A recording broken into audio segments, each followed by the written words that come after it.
Sebanyak 12 desa di Kabupaten Seluma kembali mendapat imbauan melalui surat edaran dari Badan Konservasi Sumber Daya Alam atau BKSDA Seksi Konservasi Wilayah 2 Bengkulu. Surat edaran tersebut berisi tentang larangan penggunaan kawasan di luar fungsinya, dilayangkan untuk 12 kepala desa, yakni Kades Ketapang Baru, Kades Tedunan, Kades Padang Bakung, Kades Genting Juar, Kades Riak Siabun, Kades Kungkai Baru, Kades Pasar Ngalam, Kades Tawangrejo, Kades Pasar Talo, Kades Pedago Baru, Kades Pedago 1, dan Kades Pasar Seluma. Surat edaran tersebut juga ditembuskan kepada Bupati Seluma, Kapolres, dan Dandim 0425 Seluma. PLT Kepala Seksi Konservasi BKSDA Wilayah 2 Bengkulu, Zainal Asikin menegaskan, surat edaran tersebut dilayangkan setiap akan menjelang libur panjang seperti Lebaran dan Tahun Baru. Hal ini sebagai peringatan kepala desa untuk tidak menggunakan kawasan cagar alam di luar fungsinya.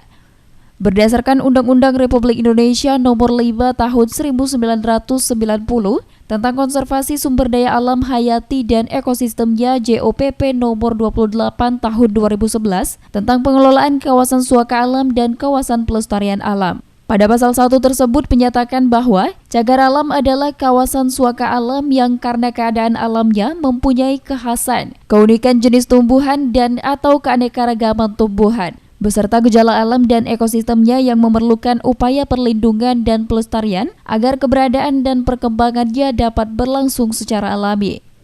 Pemanfaatan kawasan cagar alam dijelaskan dalam Undang-Undang Republik Indonesia Nomor 5 Tahun 1990 tentang Konservasi Sumber Daya Alam Hayati dan Ekosistemnya pada pasal 17 ayat 1, di dalam cagar alam hanya dapat dilakukan kegiatan untuk kepentingan seperti pendidikan, penelitian dan pengembangan ilmu pengetahuan, serta kegiatan lainnya yang menunjang budidaya. Dari ketentuan sebagaimana dimaksud pada kedua butir di atas, maka masyarakat diimbau untuk tidak melakukan kegiatan-kegiatan di dalam kawasan cagar alam yang tidak sesuai dengan fungsinya. Kalau usaha kita Pak, kita menyampaikan surat edaran melalui kepala balai, untuk kita sampaikan dengan kepala desa yang berdekatan dengan kawasan, baik kawasan Pasar Ngalam, Pasar Seluma, Pasar Talo, dan Air Alas, dan juga kita tembuskan juga ke Polres, ke Bupati, ke Pariwisata, dan Dandim. Itu usaha kita. Berkaitan dengan adanya perubahan fungsi dari cagar alam menjadi taman wisata alam, soal tapal batas baru dapat dilakukan di tahun 2025 mendatang. Dengan melibatkan pihak Balai Pemantapan Kawasan Hutan Wilayah 20 Bandar Lampung, beserta OPD terkait dari Pemprov Bengkulu dan Pemkab Seluma. Memang dari awal kemarin waktu BPKH ke Bengkulu, mereka siap kira-kira untuk membantu memfasilitasi untuk memasangkan pal batas di TWA. Tetapi Kabupaten Seluma itu baru mempersiapkan mungkin tahun depan.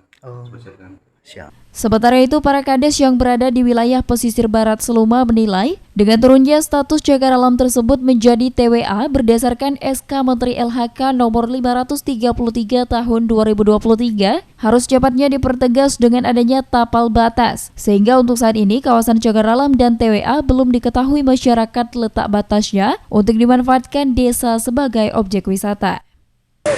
Jadi gini, kami selaku pemerintahan desa terkhususnya di pesisir pantai, harapan terkhususnya kepada BKSDA, juga BPKH Bandar Lampung, kami mendesak terkhususnya ingin kepastian agar segera untuk dipasang tapal batas. Tapal batasnya yang mana TWA dan yang mana CA. Ini kan bikin pro kontra dan bikin gaduh di masyarakat. Kami mau kepastian yang mana TWA, yang mana yang CA. Tolong segera. Soalnya sudah 2 tahun ini belum ada kepastian. Pak Soko segeralah pasang tapal batas.